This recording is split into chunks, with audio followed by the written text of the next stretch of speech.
오늘 원내대표님 말씀과 상당히 중복되는 부분이 좀 있습니다만은 어제 대통령께서 주재한 청와대 회의에서 일본 정부에 대해서 우리 정부에 대한 중대한 도전이다. 일본 경제에 더 큰 피해가 갈 것임을 경고한다. 뭐 이런 얘기를 했습니다. 그런데 현실적인 힘의 차이를 인정하지 않고 힘도 없으면서 자존심과 왕실 체면만을 내세웠던 조선에 무능했던 임금들이 떠오르는 것은 저만이 아닐 것입니다.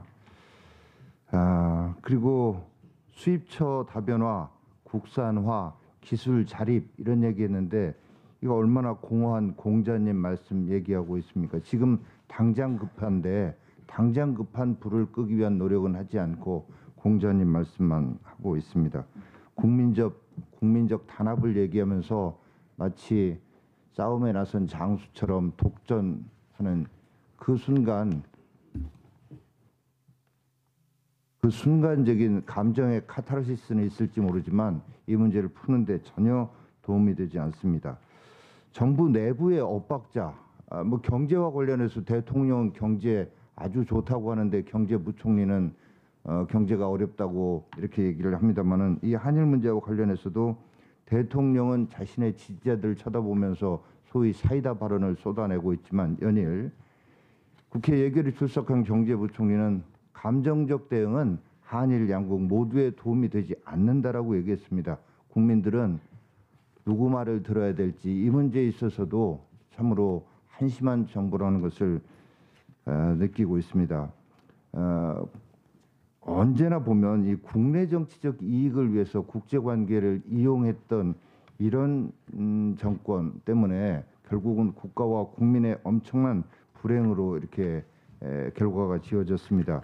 국가 최고 책임자로서 문재인 대통령은 책임 있고 신중한 태도를 보여주기 촉구합니다.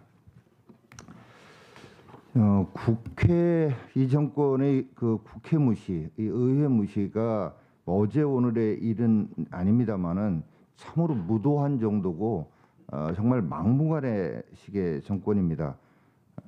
첫째, 윤석열 검찰총장 임명과 관련해서 국회에서 모든 국민이 보는 가운데 위증을 했습니다. 인사청문법상 위증죄가 되느냐 안 되느냐를 떠나서 이렇게 뻔뻔스럽게 위증을 하고 그리고 나서는 법보다 의리라는 식으로 조폭 잡아야 될 검사가 이 조폭적 의리를 과시하는 이런 사람이 검찰의 순회가 돼서 수사를 한다면 그 수사 과정과 수사 결과를 국민들이 과연 믿을 수 있겠는가라는 이 근본적인 국가 권력에 대한 이 회의, 이 문제 어떻게 하겠다고 이렇게 막무가내로 임명을 강행하겠다는 것인지 대통령께 참으로 묻지 않을 수 없습니다. 두 번째는 정경도 국방장관 해임 건의안 관련해서인데 지금 연이어서 뭐 지난번 삼척항에 동력선 입항했던 거 해군 이함대권을 떠나서 연이어서 지금 북한 목선이 동해상에서 발견되고 있습니다. 목선 3척 발견해서 현장에서 파기했다고 어제 밝힌 데 이어서 어제 또 목선이 1척 추가 발견됐다고 하고 있습니다. 조사도 제대로 하지 않고 파기하고 그리고 이렇게 얘기합니다. 정말로 이 후한무치합니다. 앞으로는 목선이 발견될 때마다 일일이 설명하지 않겠다. 자기는 마음대로 이래도 되는 겁니까? 국민의 안전, 국가 안보와 관련된 사항을 그냥 앞으로는 발표도 하지 않겠다라고 일방적으로 하는 이런 후한무치한 이런 국방부, 이런 장관에 대해서 신임을 묻기 위한 표결조차 거부하고 있습니다. 이 과방에서의 양승동 KBS 사장의 불출석 문제, 환노위에서의 이 선택적 근로제 논의 자체를 부정하는 것, 정무위에서 손혜원 관련해서 일체의 자료를 내지 않는 것 등등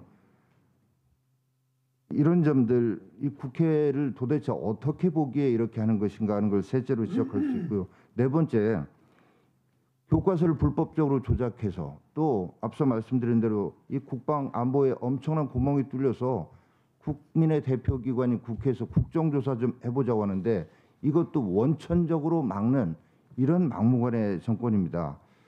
이게 정말 마그나 카르타 이후에 의회를 무시하고 의회를 이런 식으로 완전히 배제하는 정치를 하고 끝이 좋았던 정권이 없습니다. 심지어는 공화정 당시 로마에도 언론을 무시했던 집정관 중에 끝이 불행하지 않았던 사람이 없었다라는 이런 경고의 말씀을 드립니다. 이상입니다.